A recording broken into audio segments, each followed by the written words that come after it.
rin na ulit siya. Amazing. Ba't siya umiyak?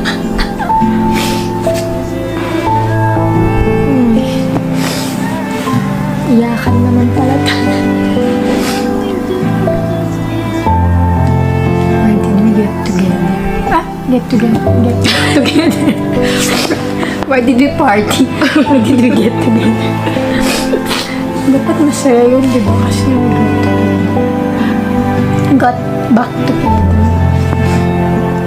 Kasi yung mga pinagdaanan. Yun ang sinasabi ngayon is perfect na everything. Kasi, ayun nga, 2 years ago, 3 years ago pa lang ngayon, we're still, like, para tayo nagka-catch up. And we are savoring this wonderful moment. You choose every day what you do. What you do. What you want in life. It's not easy, di ba? Ang dami-dami. Mula first year namin magkasama kami. Ang dami na namin masyadong alam sa bawat isa. Diba na? Pero yun nga, it's up to you. Kaninong imperfections, kaninong flaws yung tatanggapin mo. Kasi hindi ako perfect. Kaya, nakakatuwa din. Everyday, pipiliin pa rin niya ako. Kahit gano'n ka. Tigas yung ulo ko. Yung parang umuulit-ulit sa isip mo, no? Pero na-let go ko na yun. Kaya, I mean, naano ko na, I'm choose.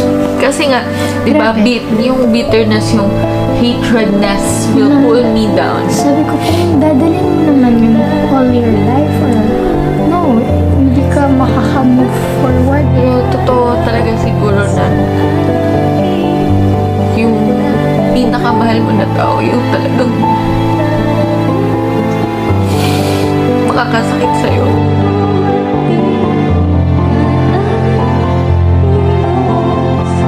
Kasi sa'yo lang ako nasaktan ng ganun.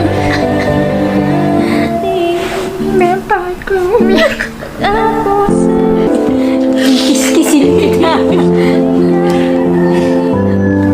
Alam mo yun, yung mahal mo ang tao pero pilit mo nilalabanan kasi hindi nga tama sa mundo eh. Paano? Diba? Pero dahil dun sa naramdaman mong sakit, na-realize mo na parang ano yung sa mga anime parang mahal ko na. Nag-ano ka? Happy wave! Ano yun? Si San Goku nag-ano? Oo. Super Saiyan. Doon nag-all out siya. Wala. Grabe din yung ginawa mo for me. After that, di ba? Parang yun na talaga nagbalikan na tayo. Healing tayo together. Yung naramdaman ko na pinaglaban mo ko sa pamilya mo. Nalaman nila. Nagkausap kami nila. Sinabi nila. Sinabi ko naman na kahit nakita ko masaktan sila. Hindi pa. Gusto mong gawin. Kuya at ate.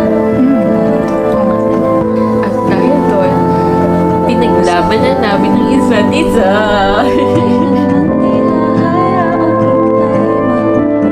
Pinaglaban mo ko sa pamilya mo.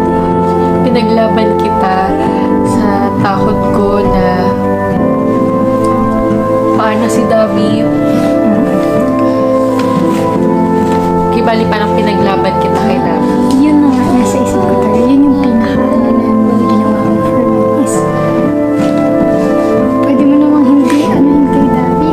Pero means, parang bahala na kung paano yung maintindihan or ano.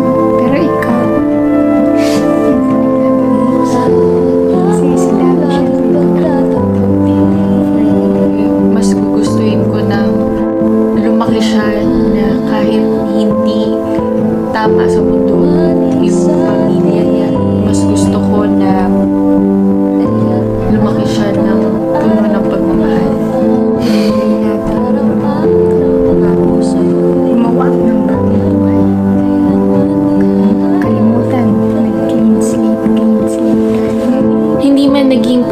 perpekto yung relasyon namin sa simula. Pero dahil perpekto naman yung